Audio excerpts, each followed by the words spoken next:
Thank you, Dr. Young. I know everybody in this room knows this, but the 21st century is going to belong to educated and trained people. I mean, the low-skill, low-wage jobs that used to exist in our state that thousands and thousands of people provided for their families with are in China now. You all know that. So I just want you please to remember that the community colleges are key to the future of our state in terms of education and training for our citizens to be able to make a living in the 21st century.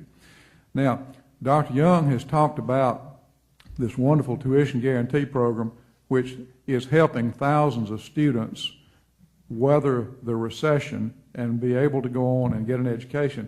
I'd like to pose the question about where are we, what's the recent history in terms of funding of our colleges?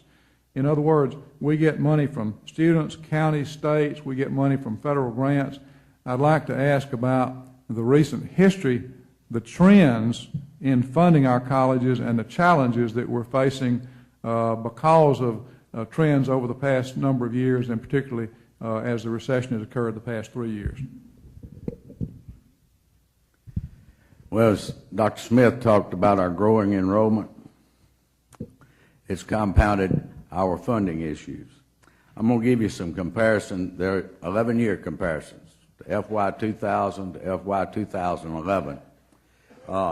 We have primarily 6 sources of revenue that we operate from.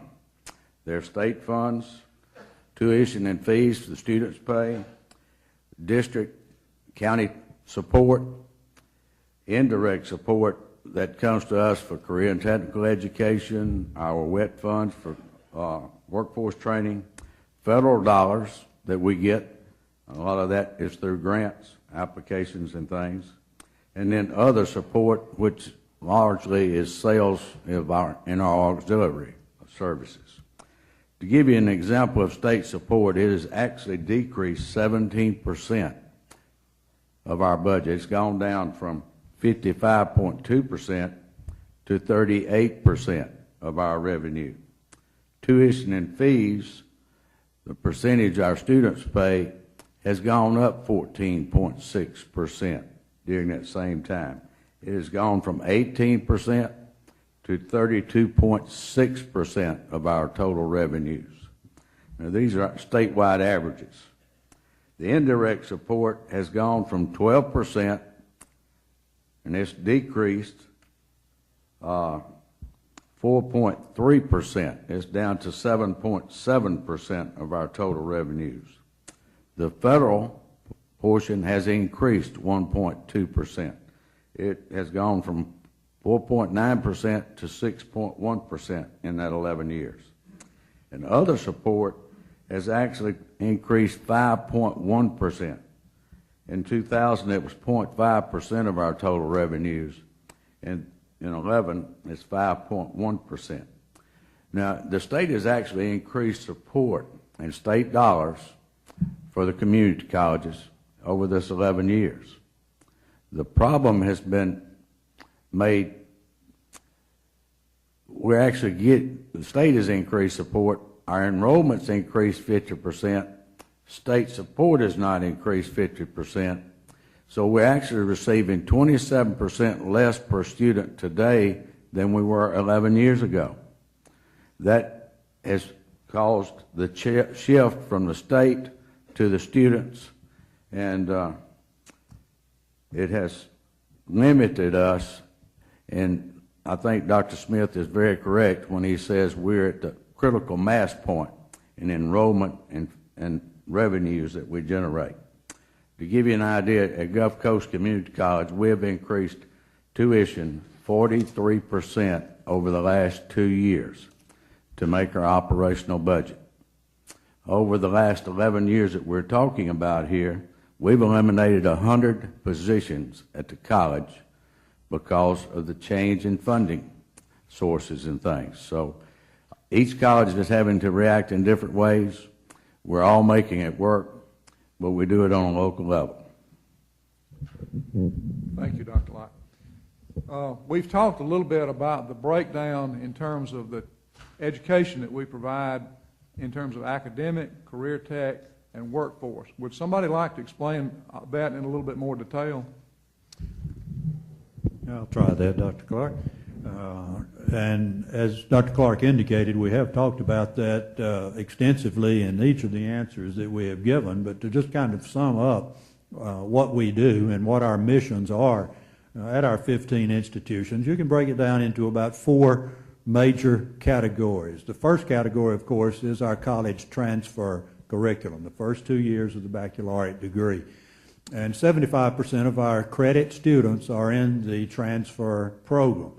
And about half of those will go to the university and eventually complete their degree. So our first, this is what started, almost 100 years ago in our colleges, is working with the first 2 years. And that, too, is part of the definition of workforce training, because these individuals are those who eventually become our teachers, become our engineers, become our physicians. So all of almost every category of employment in a professional situation, you'll find a large number of those started at a community college somewhere. So that's our first mission, is transfer curriculum. And then our second, which is definitely related to workforce from a credit perspective, is our career and technical that we have talked about. These students will come in, some will come for a short period of time and get a certificate which recognizes their skill level in whatever the program is that they're taking. It could be a 1-year certificate in welding, and then they will go to a business or industry, receive additional training at the industry, and then later many of them become managers or supervisors in those programs. But many career and technical programs that relate to skill levels for the individuals. And some of them stay for a 2-year degree. This is the Associate of Applied Science degree. It is terminal degree in most cases. However, there are some programs that are beginning to show up in universities where career and technical credit is applicable toward a technical bachelor's degree. MUW, and I was talking with Dr. Mayfield yesterday about some of those programs that they are expanding in their V3 college. Southern accepts quite a few technical courses in several of their programs. So when we say an AAS degree is terminal, it is changing. And it needs to change more, because these students who have gone through these technical programs have valuable skills, and they need to have a career ladder that can lead toward a bachelor's degree and more training to become more valuable employees in our businesses and industries. We talked a little bit about ABE, GED, and we'll hear some more about that later. But if you check the statistics for individuals who are mired in poverty and are in our correctional institutions, you'll find a large segment do not have a high school diploma.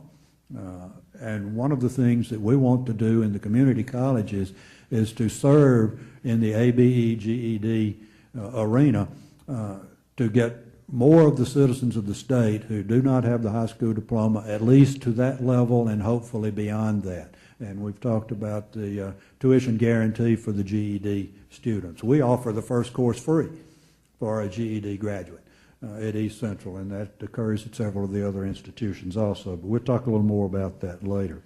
And then finally, of course, the workforce non-credit activity since the Workforce Act in the mid-90s.